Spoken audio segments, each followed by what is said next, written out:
ఈరోజు seniors channel అనేది లోకల్లో ఉన్న సమస్యలను ప్రతి సమస్యని కూడా పార్టీలకు అతీతంగా ఎవరికి నష్టం జరగకుండా ప్రజల సమస్యలు ఏవైతే ఉన్నాయో వాటిని అన్నింటినీ తీసుకొని మన దృష్టిలోకి తీసుకొస్తూ మన సమస్యల గురించి మనకు తెలియస్తూ మనం ఉత్తేజపరుస్తూ మనము ఏ క్వశ్చన్ చేయాలి, ఎక్కడ ఏం సమస్య ఉంది మనకు తెలియని వాటిని అన్నింటినీ ఇక్కడ తెలియజేసుకుంటూ మన 1 year సందర్భంగా ఇక్కడికి ఇచ్చేసి ఉగాదికి 1 year అవుతుంది కాబట్టి వాళ్ళ ఛానల్ పెట్టి కూడా మనందరికీ తెలిసిన విషయం ఏంటంటే లోకల్ ఛానల్ ఇంతకుముందు సిటీ కేబుల్ ఒకటే ఉండేది.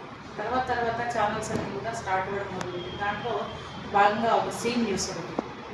ఎందుకంటే ప్రతి ఒక్కరు కూడా అన్ని చోట్లకి వెళ్ళలేరు, అన్ని సమస్యలను తెలుసుకోలేరు. కాబట్టి ఈ ఛానల్లో ఎవరైతే ఉన్నారో మంచి యువకులు పట్టుదలతో అందరికీ సపోర్ట్ చేస్తూ కూడా అన్ని పార్టీల వాళ్ళతో స్నేహంగా ఉంటూ అందరితో కూడా మన సమస్యలు ప్రజలకున్న సమస్యల్ని తెలియజేస్తూ ధన్యవాదాలు తెలియజేస్తూ వీళ్ళు ఇంకా ముందు ఇంకా ఒకటే ఛానల్ కాకుండా ఇంకా చాలా ఛానల్స్ కూడా పెడుతూ ఇంకా పిల్లల్ని ఎంతోమందిని ఉద్యోగులుగా చేస్తూ ఎంతోమందిని అభివృద్ధి పథకంలోకి విద్యావంతుల్ని కళాకారుల్ని కూడా వాళ్ళ కృషిని బయటికి తెలుపుకుంటూ వాళ్లకు ఉన్నత స్థానాలు కల్పించాల్సిందిగా కోరుకుంటూ ఈ అవకాశం ఇచ్చింది. ధన్యవాదాలు.